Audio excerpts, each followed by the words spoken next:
Without further ado, ladies and gentlemen, I'd like to invite Robert Khoo.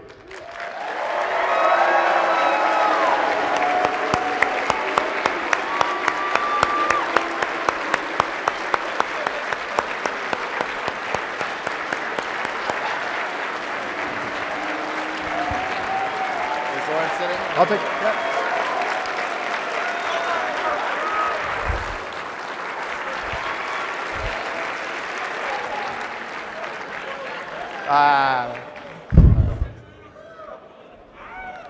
Okay, now it's casual.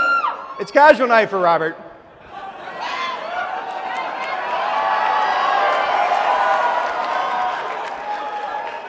I agreed as part of doing this not to play music while he did this.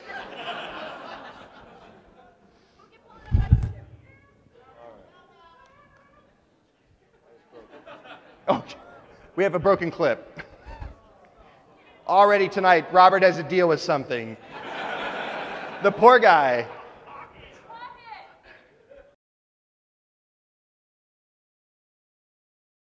So, to sort of probably cover a bit of old ground, but I think is relevant. One of my favorite stories is the story of how you came to be a part of the organization, and how the whole history began, which I think is probably a good idea for. Probably a lot of people know it, but maybe not. So who has not heard the story? So 15 people in a crowd of 1,000 need some bearing. All right, so for these 15 people, I guess, what it came down to, I used to be a consultant for a boutique marketing firm, and in short, I've always been a gamer my whole life. I've loved games. I've just lived and breathed, and just everything about games spoke to me, and I knew growing up that that was what I wanted to do. But I went to business school. I was a business guy. I knew that. And one of the things that this consultancy had was it had a small portfolio of gaming clients that worked. What was it? It was in South Korea, actually, out in Seoul. And I remember what was going on at the time. And keep in mind, I was a Penny Arcade reader at the time, but I went over there, was working with some clients. They needed some marketing strategy stuff. Went back, and I was like, oh, you know what? This company needs to market their game in the United States. I read this place called Penny Arcade. I'm pretty sure if it resonates with me, it must resonate with a lot of people. So I scheduled a lunch with Mike and Jerry. By the way, I know Mike and Jerry. Is Mike around here, by the way? Mike, Jerry, are you here? They're sleeping. Oh, all right. Thank God, because I've got things to say about them later. Okay, good. Now that actually frees me up quite a bit. I went and asked for a lunch with Mike and Jerry, and they completely blew me off. And it actually wasn't until I had specifically asked for Chinese food that they decided that this was their opportunity to take this lunch, which ultimately we changed the fate of our entire lives, like everyone's lives that we are in contact with now. I mean, quite frankly, no one in this room would be here if this lunch did not happen. So I went ahead and had lunch with them, and I said, hey, you know what? This is the situation. We would love to work together. What do you think? And I would say within 5 minutes, I knew that they had no idea what they were doing. Which in business parlance is not a good plan. Yeah, they were literally, when I had met them, they were each making about $24,000 a year. And you have to understand, I walked away from that meeting saying thank you very much, but I remember walking away just thinking, why the fuck aren't these guys millionaires? It does not make any sense. They are the most funny, talented people that I have ever been in contact with, and just online, and it blew my mind. So I sat on it for a while, and I remember thinking to myself, okay, well, I was 22 at the time. I was like, if I'm gonna make my move, I need to do it now. I mean, at some point in time, I'm gonna be in my, 40s, and I would need to have a really steady job, and not give up that job. You can. You can do it. All right. And thought to myself, hey, I need to make this move now. And so I had a second meeting with them and said to them, hey, look, here is a business plan. I wrote them a 50-page business plan. I said, if you, whatever the outcome of this meeting is, I'm going to give you this business plan. It's yours to take, free. But if you give me the green light, I will quit my job and I will work for you for free for 2 months.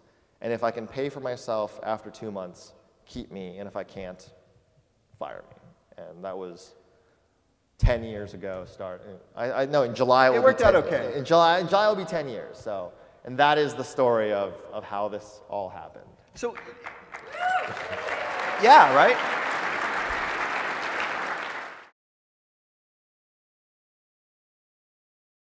Okay, so my final question before we turn it over to the audience is sort of a convoluted one. So, through an interdimensional mishap, you find yourself trapped inside of one of Jerry's most graphic and detailed erotic fantasies. Although rescued weeks later, your mind is irrevocably broken. Your successor enters your office and finds on your desk a single envelope containing a letter written by you, filled with advice for your successor, because deep down you kind of always knew eventually through an interdimensional mishap you'd be trapped in one of Jerry's fantasies. I'm going to ruin your question. I'm just letting you know. Well, what does the letter say? There is a letter. I know there is. Like, there has to be. There has to be. There is literally. What these guys want to know what's in it. Like, there is literally on our internal wiki, there's a link that just says, it says what to. It says they're all excited.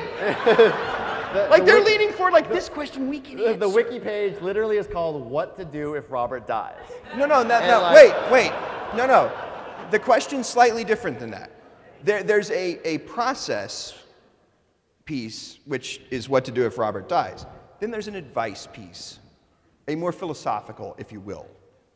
How to run the future of the... Avenge his death. They're so excited that they are so well briefed on this question that avenge his death is apparently a really exciting thing for them, because they're like, man, do we have plans? One of them involves a trebuchet? I see, all right. But the question is more about, like, what would be the guidance? Like, what would be, like, the 5-year plan or the 5-year suggestion? Knowing that this successor would probably do their own thing, what would be the more future vision? It wouldn't be a vision. It's not like, oh yeah, look at these grand plans and whatnot. It would be a philosophy. Mm-hmm. It would be, in short, to continue to essentially respect and create value for that core set. And if you can't do that, quit. Like, literally shut the company down. And literally just like take all the money that's in the bank or whatever and split it across everyone and quit. Because it's not worth it. It really isn't worth it. Like, there are plenty of other places that I could be working for far more money than I'm making now. And it's... well, not according to you earlier, but... Yeah, but what we do each and every day is so remarkable to me, because, I mean, I've been doing this for 10 years, and I think I've taken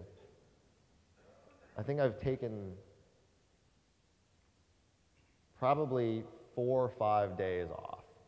And it's not, but it's not because I'm a hard worker or anything like that. It is more to do with the fact that I love what we do, and I love what we make, and I love just what we're able to provide to everybody. And if we can't do that, then eventually all of your jobs will suck. All right? Are you all, what's happening? Not all of you. He's just pointing to these front 2 rows. Are you all crying? I mean, I don't know. I'm crying. I mean, you guys... I don't know if I can think of a better answer that sort of embodies why there are currently well over 900 people in this room, and, you know, well over tens of thousands of people who are at PAX, because I think that at the end of the day is why we love what Jerry and Mike do, we love what you guys do, and I think that's a perfect coda to the interview. And at this point, I think that's worth just some applause in general, because I think it's awesome. Thank you.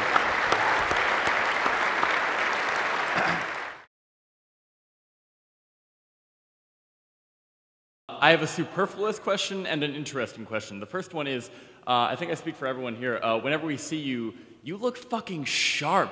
Where do you buy your suits?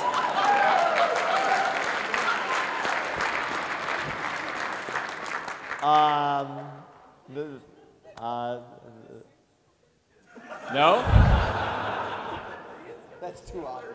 Andy's turning pink. Okay, that's fine. The other one, clearly when it comes to outside business opportunities, all roads lead to Khoo.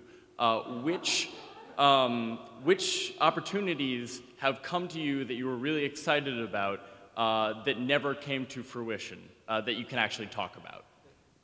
What has come, we're really excited about that. Someone did pitch us a Penny Arcade theme park once. Yeah. Across the audience, the fruit fucker. Yeah. Is it all in their minds? The worst roller coaster ever. And you know, that was really exciting. It was really exciting to get the mail, and like they had this whole presentation for us that I feel bad because there's no way. All right, come on, are you kidding me? There's no way. But they did this whole presentation of like what the rides would look like and like, you know, what the vendors would sell. It was pretty cool, but no. That's a shame. It strikes me there's probably a lot of comedic value in publishing that presentation. No. All right. I promise you I will find out where you buy your suits. All right, thank you.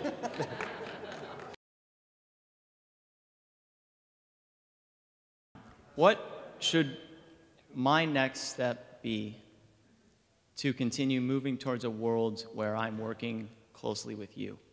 That's not me. That's a question for you. Do you guys want to know what I look for in the initial round? Ping pong.